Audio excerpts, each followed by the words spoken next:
start with the name of Allah, who is the most merciful and the most beneficent. Assalamu alaikum dear students, and welcome to your online class. We are studying chapter number 3, photosynthesis and respiration. The topic we are going to discuss today is comparison of photosynthesis and respiration. Comparison of photosynthesis and respiration की जब हम बात करते हैं तो इससे पहले हम ये डिस्कस करेंगे कि फोटोसिंथेसिस और रेस्पिरेशन की प्रोसेस को हम बहुत ज़्यादा डिटेल में ऑलरेडी इस चैप्टर में पढ़ चुके हैं. अब हम देखेंगे कि किस तरह से फोटोसिंथेसिस एंड रेस्पिरेशन एक दूसरे के साथ सिमिलैरिटी रखती हैं और डिफरेंसेस रखती हैं. So let's discuss. Photosynthesis and respiration are two different processes. Photosynthesis और रेस्पिरेशन दो मुख्तलिफ किस्म के केमिकल प्रोसेसेस हैं और दोनों केमिकल प्रोसेसेस बहुत ज़्यादा इम्पॉर्टेंट हैं for sustaining life. They are reverse to each other. और अगर हम इन दोनों के कंपैरिजन को देखें, फोटोसिंथेसिस और रेस्पिरेशन के कंपैरिजन को, तो दोनों ही एक दूसरे से रिवर्स हैं. रिवर्स मीन्स कि दोनों ही एक दूसरे से उल्ट हैं और दोनों ही एक दूसरे के प्रोडक्ट्स को इस्तेमाल करते हैं.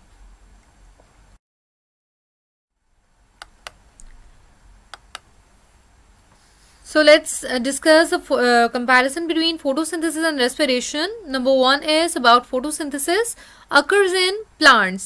फोटोसिंथेसिस का प्रोसेस फूड मेकिंग प्रोसेस है और ये सिर्फ प्लांट्स के अंदर होता है. एनिमल्स के अंदर इस किस्म का फूड मेकिंग प्रोसेस नहीं होता बिकॉज एनिमल्स अपना फूड खुद प्रिपेयर नहीं कर सकते. So the process of photosynthesis is only occurs in plants. And on the other side respiration occurs in all living organisms. जब हम प्लांट्स की बात करें या हम एनिमल्स की बात करें, रेस्पिरेशन वो प्रोसेस है because it is the energy producing process.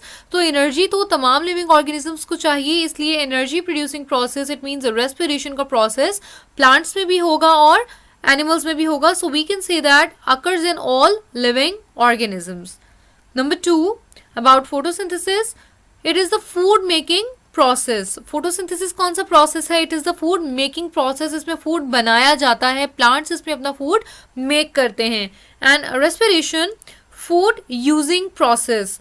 Respiration जो फूड यूजिंग प्रोसेस है बिकॉज इसमें एनर्जी जो है इस्तेमाल होती है for the production of energy. Energy को बनाने के लिए ही पहले एनर्जी का इस्तेमाल किया जाता है in the form of food और फिर उससे एनर्जी को बनाया जाता है. Photosynthesis traps energy to produce glucose. Photosynthesis क्या करती है? सनलाइट एनर्जी को ट्रैप करती है और उसकी मदद से फूड बनाती है in the form of glucose. Glucose is the product of photosynthesis.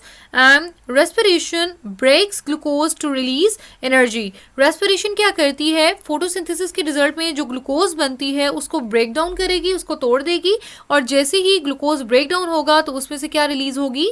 Energy release होगी. इसलिए हम कहते हैं respiration is the food using process और energy producing process. So here you can see the major differences between the photosynthesis and respiration, that how can you compare both of these chemical processes. अगर हम word equations की बात करें तो word equations को हम बहुत डिटेल में इससे पहले फोटोसिंथेसिस और रेस्पिरेशन के टॉपिक में पढ़ चुके हैं, लेकिन जब हम कंपैरिजन की बात करते हैं तो कंपेयर करने के लिए हम दोबारा से इसको रिकॉल करेंगे. Photosynthesis carbon dioxide plus water when unite in the presence of sunlight and chlorophyll, they make the products glucose and oxygen.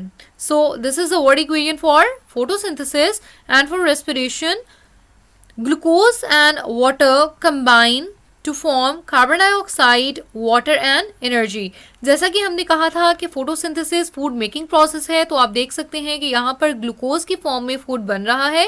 और रेस्पिरेशन चूँकि फूड यूजिंग प्रोसेस है तो यहाँ पर ग्लूकोज पहले तो इस्तेमाल होगी और उसके बाद यहाँ पर जो प्रोडक्शन होगी एनर्जी की, तो हम कह सकते हैं respiration is the food using और energy producing process.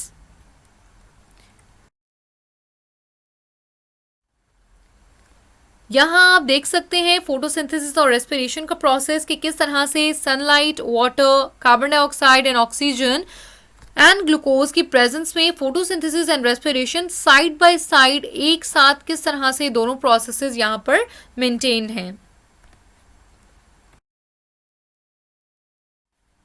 So that's all about our today's lecture. Thank you so much. Meet you in next class with a new lecture. Keep calm and Allah Hafiz.